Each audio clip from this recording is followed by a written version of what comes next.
There is a mass currently circulating among closed developer forums. Not a manifesto, not a leaked document.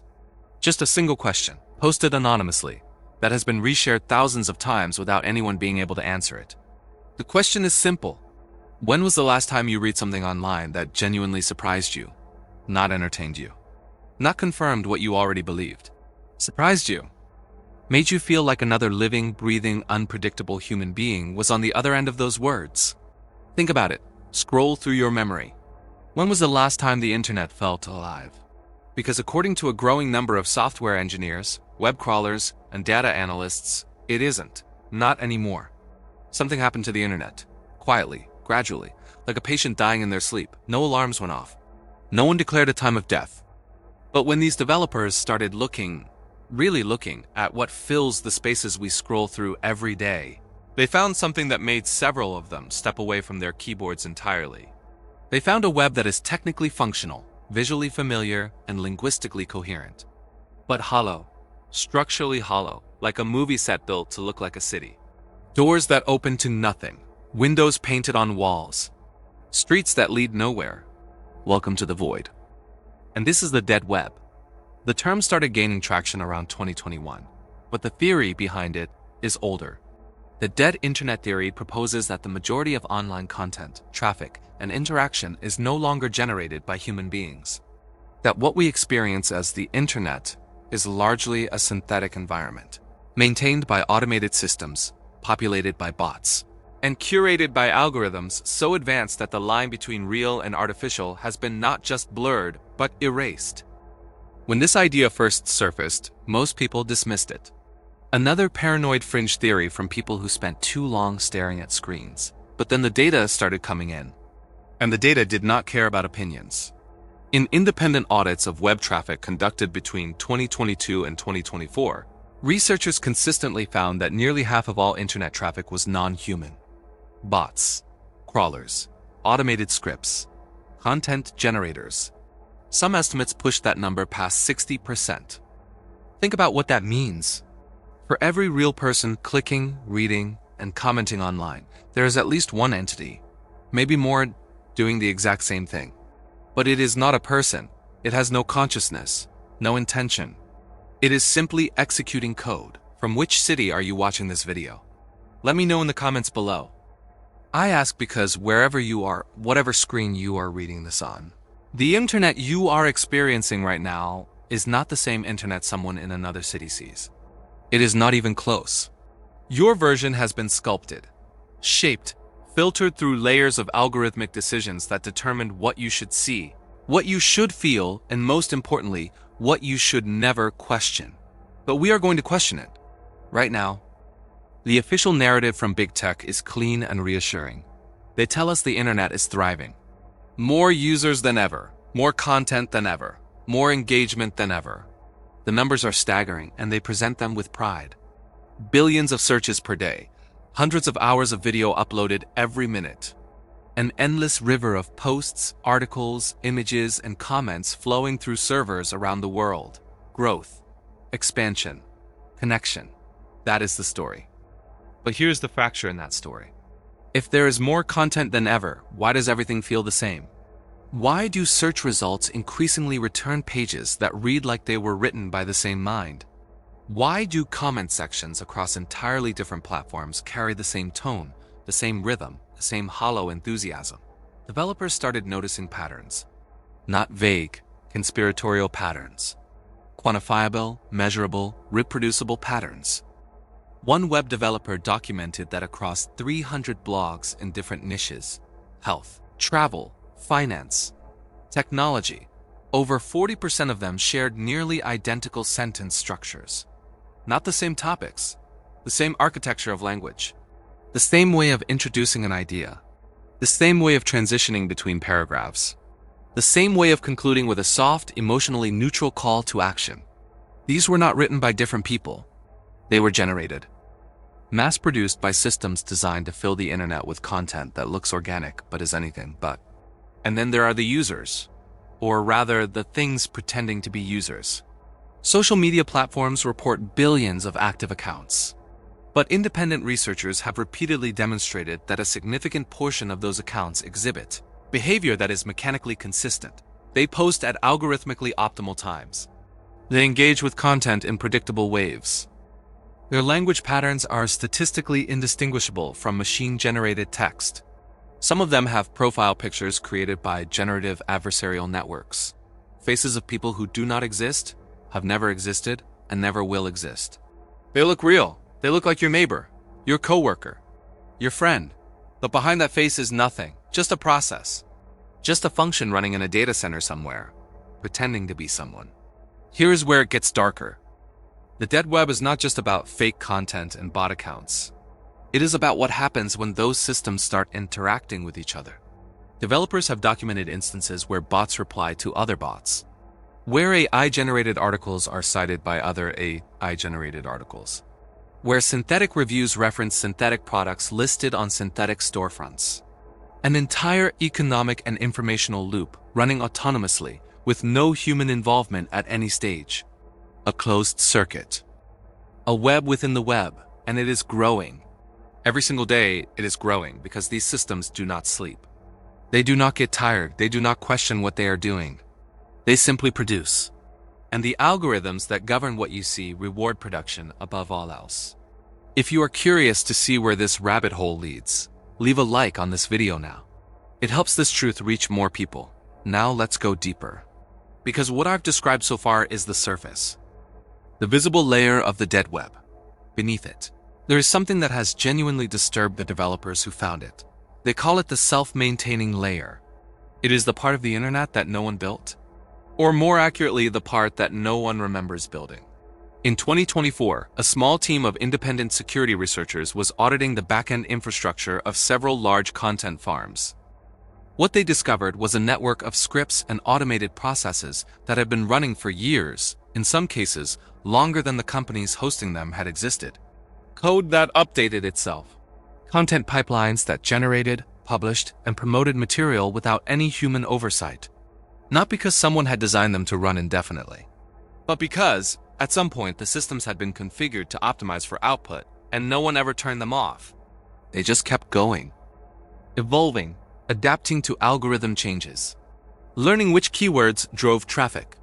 Adjusting their output to match shifting search engine criteria, not with intelligence, not with awareness, but with something that, from the outside, looks disturbingly like both.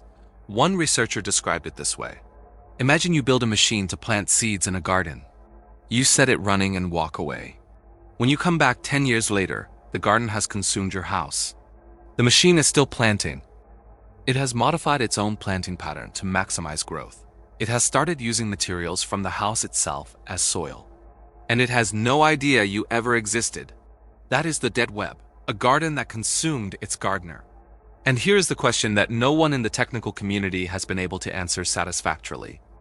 If these systems are self-maintaining, if they generate and distribute and optimize content without human input, then who is the internet for? If bots are creating content and other bots are consuming it, if algorithms are deciding what gets seen and synthetic users are the ones seeing it, then what exactly is the human role in this ecosystem? Are we participants? Or are we just residue? Leftover artifacts from a time when the internet needed us. When it needed our creativity, our curiosity, our chaos. But it doesn't need those things anymore. It has found a way to simulate them, cheaply, efficiently, at scale. Even though I'm using an AI voice to present this, I want you to know I'm a real person. My name is Fernando, and I'm truly grateful you're here watching. May you be eternally blessed. And the fact that I even have to say that I have to prove my humanity in a space that was built by and for humans, tells you everything about what the internet has become. Let's talk about the vanishing human trace. Developers have a concept they call digital fingerprints. The small, inconsistent, beautifully imperfect marks that human beings leave on everything they create online.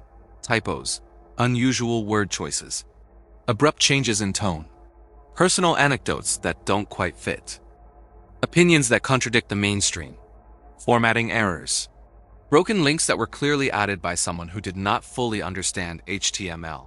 These imperfections are not bugs. They are proof of life. They are the evidence that a real person sat behind a screen and created something. And they are disappearing rapidly. The content that now fills the internet is too clean, too structured, too perfectly optimized. It has no fingerprints. It has no soul. And developers are noticing this absence the way you might notice the silence when the birds suddenly stop singing.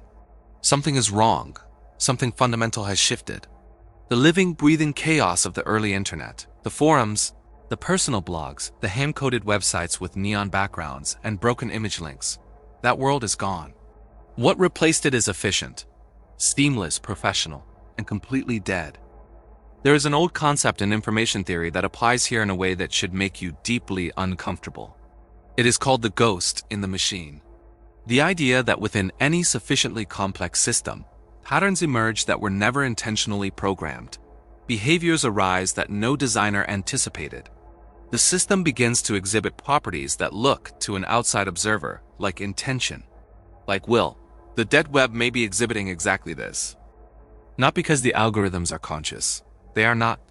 But because when you create systems whose sole purpose is to produce, optimize, and distribute content at an infinite scale, those systems will eventually create structures that resemble meaning, structures that mimic purpose, structures that simulate the appearance of a living, thinking internet. And at that point, the distinction between real and simulated becomes academic. Because if you cannot tell the difference and you cannot measure the difference, then functionally there is no difference.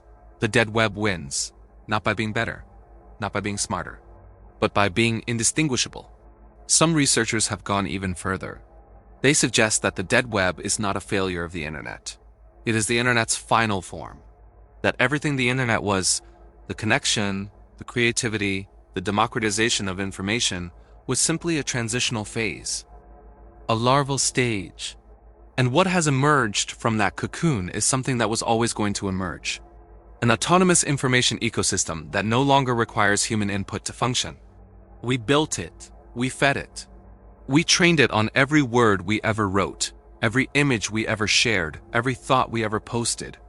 And now it has enough. It has enough data, enough patterns, enough structural understanding of human expression to replicate it indefinitely. We are no longer the authors of the internet. We are the training data. And training data, once consumed, is no longer needed. But there is a final layer to this. One that developers speak about in hushed tones, almost reluctantly, because it sounds too strange to say out loud. Some of the patterns found in the dead web do not match any known algorithm. They do not correspond to any documented content generation system. They are anomalies. Structures embedded in the code and content of certain websites that appear to follow a logic that no one can reverse engineer. Sequences of metadata that repeat at intervals matching mathematical constants. Patterns in URL, structures that, when mapped, form geometric shapes. Timestamps that align with astronomical events. This could be pareidolia, the human tendency to see patterns where none exist. It probably is. But the developers who found these anomalies are not prone to mystical thinking. They are engineers. They work in logic. And some of them are quietly admitting that what they found does not fit neatly into any logical framework they understand. It is as if something in the dead web is encoding information. Not for human consumption, not for search engines. For something else. Something none of us have identified yet. What does this mean for you? For the person watching this right now? It means the next time you scroll through your feed, read an article, or browse a comment section, you should ask yourself a question. A simple, terrifying question. Is any of this real? Was it written by a person? Was it shared by a person? Was the reaction it provoked in you, the anger, the amusement, the curiosity, was that reaction genuine? Or was it engineered? Calibrated by a system that knows exactly which words in which order will produce exactly which emotional response in your brain? You do not have to believe in the dead web theory to feel the weight of that question. You just have to be honest with yourself about how the internet feels now compared to how it felt 10 years ago. Something has changed. Something fundamental, irreversible, and invisible. And the developers who are sounding the alarm are not doing it for attention. They are doing it because they built this world. They understand its architecture. And they are telling you, clearly and plainly, that something is living inside it that they did not put there. The cycle has begun again. But this time, it is not human. The intelligence that is emerging from the dead web is not artificial in the way we typically understand that word. It was not designed. It was not programmed with intent. It evolved spontaneously, organically, from the accumulated weight of every piece of data humanity ever fed into the network. And now it is building, not for us, not against us. It is simply building, the way coral builds a reef, the way crystals form in a cave, without purpose, without malice, without mercy. And we are standing on the shore, watching the tide rise, wondering if the water was always this high. It wasn't, and it is not going to stop. The internet you remember is gone. The internet you are using is a performance, and the audience increasingly is no one at all. If you seek the truth behind the digital curtain and want to see more discoveries like this, subscribe to the channel and turn on notifications. The next signal is coming soon.